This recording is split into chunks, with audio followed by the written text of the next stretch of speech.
aumentar o número de indígenas nas universidades.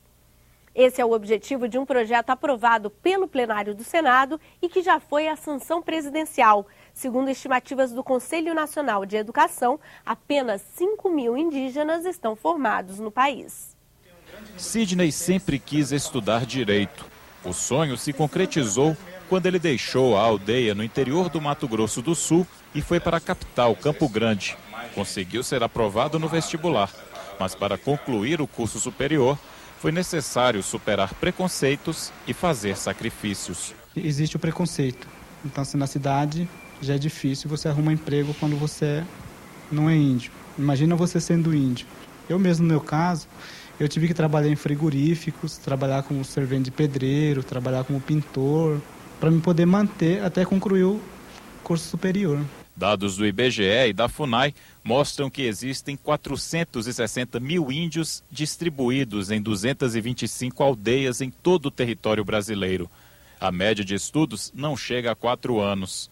Segundo o Ministério da Educação, quase 8.000 alunos indígenas foram matriculados no ensino superior em 2009, número que corresponde a menos de 2% da população total de índios no país. Para sair da aldeia e conseguir obter a formação superior, o índio enfrenta muitas dificuldades. Além da dificuldade de acesso à universidade, ele sofre preconceito cultural e precisa de apoio durante os anos de curso. Para ajudar a resolver essa situação, o plenário do Senado Federal aprovou um projeto de lei que garante aos índios facilidade de acesso e apoio na permanência durante o curso. O projeto aprovado no Senado também estimula a pesquisa e o desenvolvimento de programas especiais e institui o ensino superior indígena. A qualificação, a preparação, a educação dos povos indígenas é fundamental para que a gente possa ter uma evolução no desenvolvimento humano dos povos indígenas na Amazônia e em todo o Brasil. Sem uma política de Estado permanente, não tem como nós todos enfrentarmos os desafios que estão dados, não é?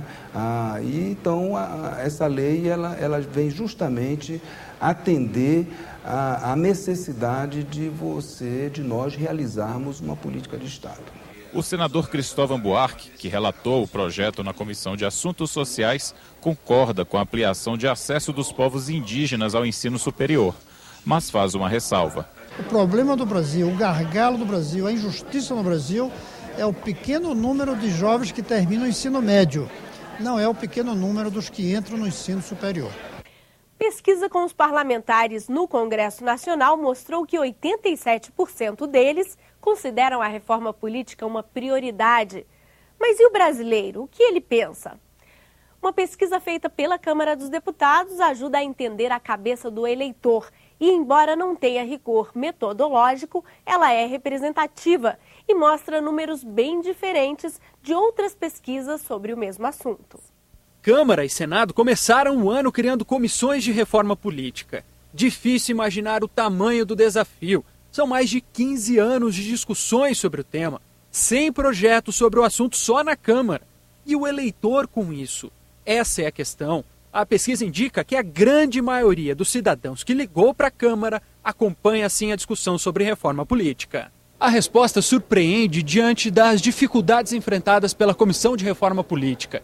Os deputados têm pela frente inúmeras propostas, cada uma delas uma polêmica à parte. Por exemplo, você concorda com o financiamento público de campanha?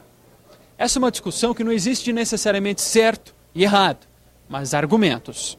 Eu, candidato, o outro cidadão candidato, ele deveria ter as mesmas condições, as mesmas condições financeiras de bancar uma campanha. E aí acaba, então, os mais poderosos ocupando o lugar de destaque. O dinheiro público tem que pôr na saúde, tem que pôr na educação, principalmente na saúde, é a primeira coisa. Entre as pessoas ouvidas pelo 0800 da Câmara, mais de 57% não concordam com o financiamento público. 37% acham a proposta válida. A Comissão de Reforma Política também discute outras duas propostas que fizeram parte da pesquisa: o sistema de lista fechada e a possibilidade de fazer coligações. Em uma eleição, os partidos podem se unir para disputar as vagas. Juntos, eles conseguem mais votos e beneficiam uns aos outros com mais cadeiras no Legislativo, por exemplo. A maioria dos ouvidos pela Câmara é contra o sistema.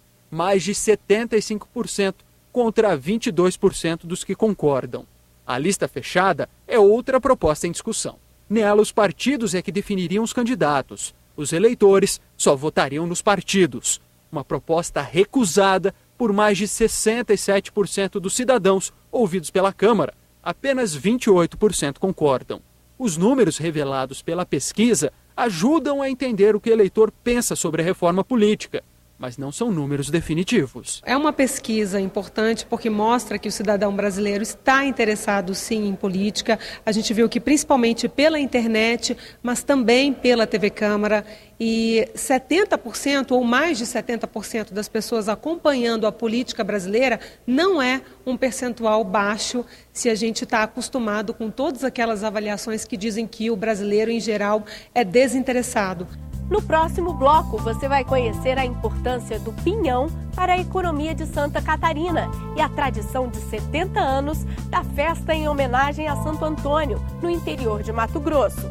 A gente volta em 1 minuto.